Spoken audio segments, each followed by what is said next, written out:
दोस्तों, मैं हूं आदिल खान आजाद। आज है 3 जून 2026 और आप देख रहे हैं आजाद बोल इंडिया पर middle east and world big news show.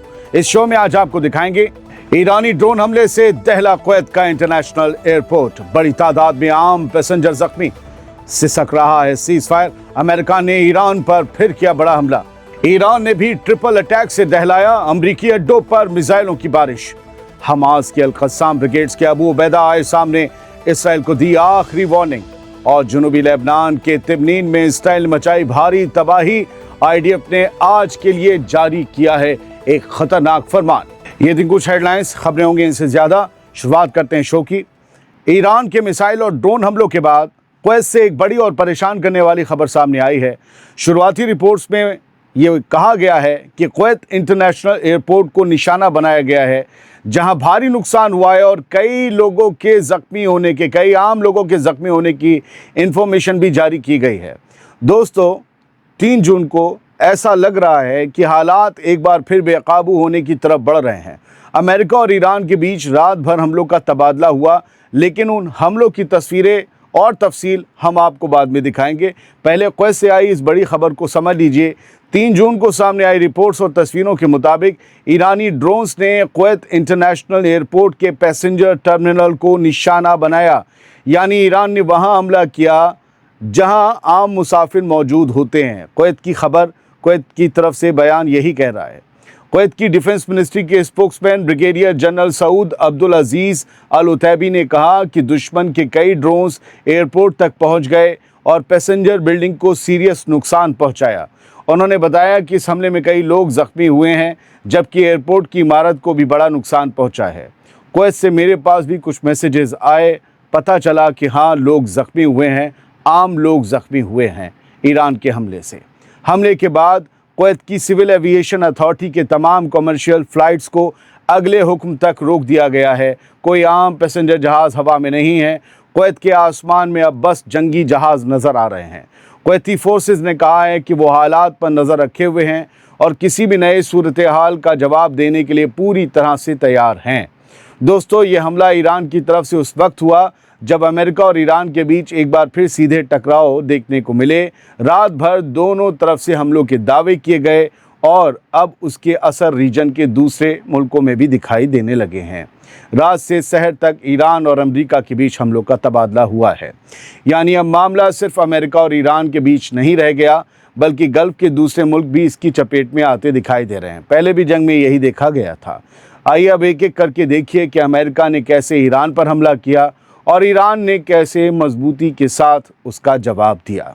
America और ईरान हर एक रात के फासले के बाद एक दूसरे पर हमले कर रहे हैं, जैसे एक दूसरे को जगाए रखना चाहते हों।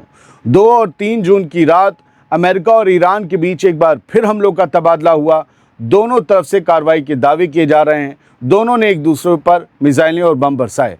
पहले अमेरिका की बात सुन लीजिए, वो वाली तस्वीरें भी देख लीजिए जो सामने आई हैं। रिपोर्ट्स के मुताबिक सबसे पहले अमरीकी फोर्स के सेंट्रल कमांड यानी सेंटकॉम ने कार्रवाई करते हुए MT लेक्सी नाम के एक तेल ले जाने वाले जहाज़ को निशाना बनाया, जो सो कॉल्ड कथित तौर पर ईरानी बंदरगाह की तरफ जा रहा था। इसके बाद अमेरिका ने ईरान के केश्म आइलैंड पर भी हमला किया और इसे सेल्फ डिफेंस की कार्रवाई बताया।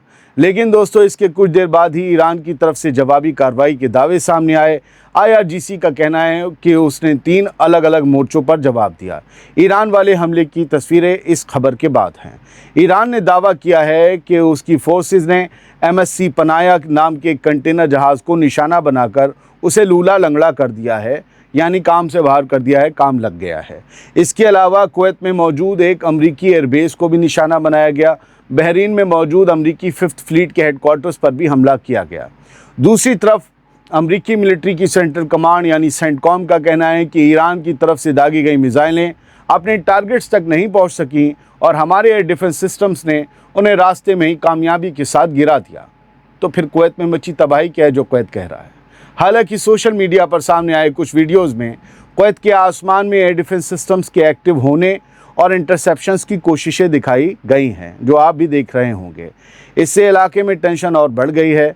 दोस्तों, इस पूरी सूरत हाल ने एक बार फिर दिखा दिया कि सीज़ फायर और बातचीत की तमाम बातों के बावजूद अमेरिका और ईरान के बीच टकराव किसी भी वक्त फिर से बड़े लेवल पर भड़क सकता है।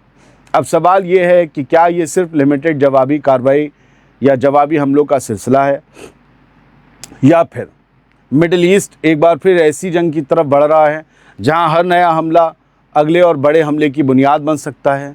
कहीं ऐसा तो नहीं कि अमेरिका टेस्ट करना चाह रहा हो बार बार कि ईरान के डिफेंस सिस्टम्स कहां तक तैनात हैं, कहां तैनात हैं, और ईरान पर अगर दूसरी जंग शुरू की जाती है तो ईरान की तैयारी क्या है। इसीलिए छोटे छोटे हमले भी, शॉट्स भी दागे जाते हैं। ईरान भी लगातार जवाब दे रहा है, वो ये बताने की कोशिश कर रहा है कि तुम भले हमारी चेकिंग कर रहे हो, लेकिन हम तुम्हें बता दें कि हम मुस्तैद हैं, हर एक गोले का जवाब कई गोलों से दिया जाएगा।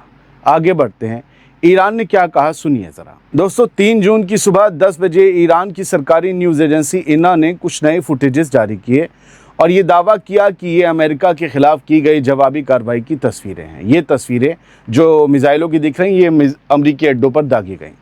इना ने फुटेज जारी करते हुए कहा कि इनमें अमरीकी फ़ौज की कार्रवाई के जवाब में किए गए हमले दिखाई दे रहे हैं इस फुटेज में, और इन टारगेट्स में 5th फ्लीट नेवल बेस जो बहरीन में है, उसके साथ साथ अमरीकी फ़ौजी के एयर बेसिस कतर में या कहीं भी जो होते हैं कुवैत में, उन सबको हेलीकॉप्टर्स को निशाना बनाया गया है।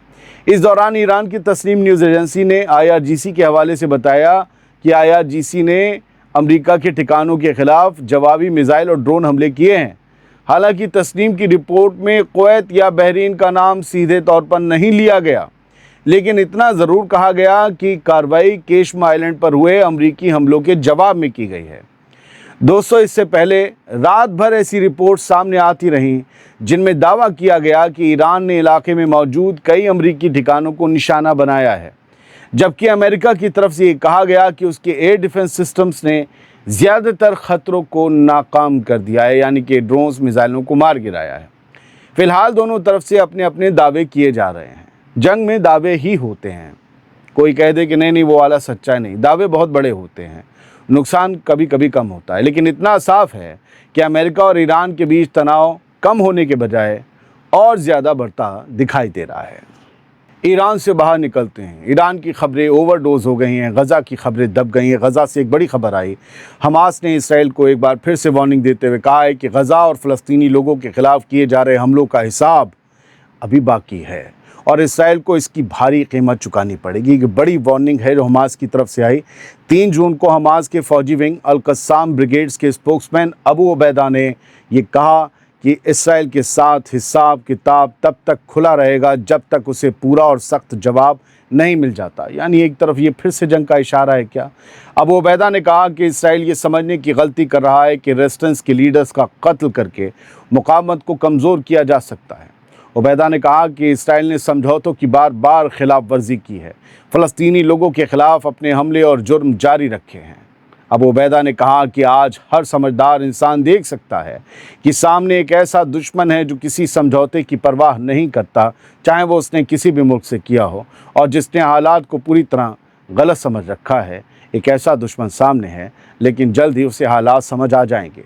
उबैदा ने दावा किया कि मुकावमत के अंदर आज भी ऐसे लीडर्स मौजूद हैं जो सालों की जंग तजुर्बे और तैयारी से गुजरे हैं और जो आगे भी इस लड़ाई को जारी रखने की सलाहियत रखते हैं। गुजरे में कभी कभी मसला हो जाता है, भारी आवाज़ है। अब सवाल ये है कि क्या हमास की ये वार्निंग सिर्फ एक पैगाम है या फिर आने वाले दिनों में मैदान में भी इसका कोई बड़ा असर दिखाई देने वाला है? क्योंकि जब हमास की फ़ौजी विंग का स्पोक्स पर्सन बोल रहा हो, अबू उबैदा के बोलने का मतलब है कि हमास की अल-कस्साम ब्रिगेड बोल रही है। और अगर अबू उबैदा ये कहें कि हिसाब बाकी है इसराइल से और हिसाब लिया जाएगा, तो इसका मतलब मैटर फिर से सीरियस हो रहा है। चलिए लेबनान चलते हैं। लेबनान में सब कुछ ठीक नहीं है। डोनाल्ड ट्रंप ने कह तो दिया दोनों फायर नहीं करेंगे बेरूत में, लेकिन इधर तो फायर हो रहा है साउथ में। लेबनान के जुनूब से तबाही की नई तस्वीरें सामने आई हैं। तिब्नीन कस्बे से इसराइली हवाई हमलों के बाद चारों तरफ मलबा, टूटी इमारतों और बर्बादी के निशान दिखाई देने वाले फुटेजेस सामने आए हैं। दोस्तों 3 जून की सुबह ये तस्वीरें ऐसे वक्त में सामने आईं जब इसराइल ने जनूबी लेबनान के और इलाकों को जबरन खाली करवाने के नए फरमान जारी कर दिए हैं। ये एक बड़ा ऑर्डर दिया है, फरमान दिया है इसराइल ने।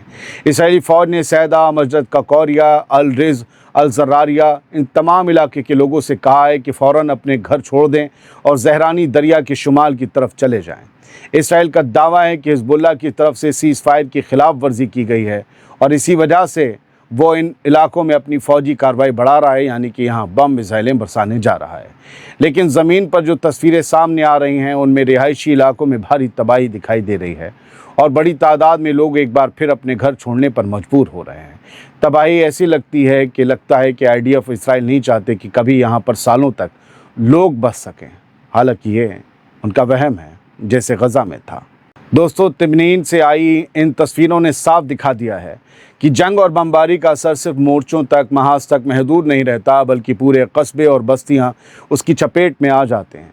इसी बीच इसराइल की तरफ से नए एवैक्यूएशन ऑर्डर्स जारी होने के बाद ये अंदेशा भी बढ़ गया है कि आने वाले घंटों में जनूबी लेबनान के और इलाकों पर हमले तेज़ हो सकते हैं।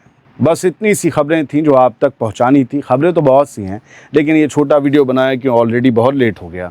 लोग कहते हैं आप देर से आ रहे हैं। मैं कहता हूँ लोगों को मेरा लास्ट वीडियो देखना चाहिए। अगर 12 बजे तक कोई अपडेट कर रहा है तो 8-9 घंटे तो ऐवे ही निकल जाते हैं। 2-3 घंटे अपने काम भी होते हैं, पढ़ना भी होता है। 2-3-4 घंटे एक वीडियो में लगते हैं, तो हम काम पे ही रहते हैं। बस इंसानों की तरह थोड़ा सो लेते हैं, थोड़ा खा लेते हैं। आप सबकी मोहब्बत है, आप मुझे 24 घंटे देखना चाहते हैं। मेरी मजबूरी है कि मैं इंसान हूँ, ऐसा हो नहीं सकता। तो 12 बजे तक अगर वीडियो दूंगा तो सुबह का शो सुबह नहीं आ पाएगा। बहुत बहुत शुक्रिया। सलामत रहिए, खुश रहिए।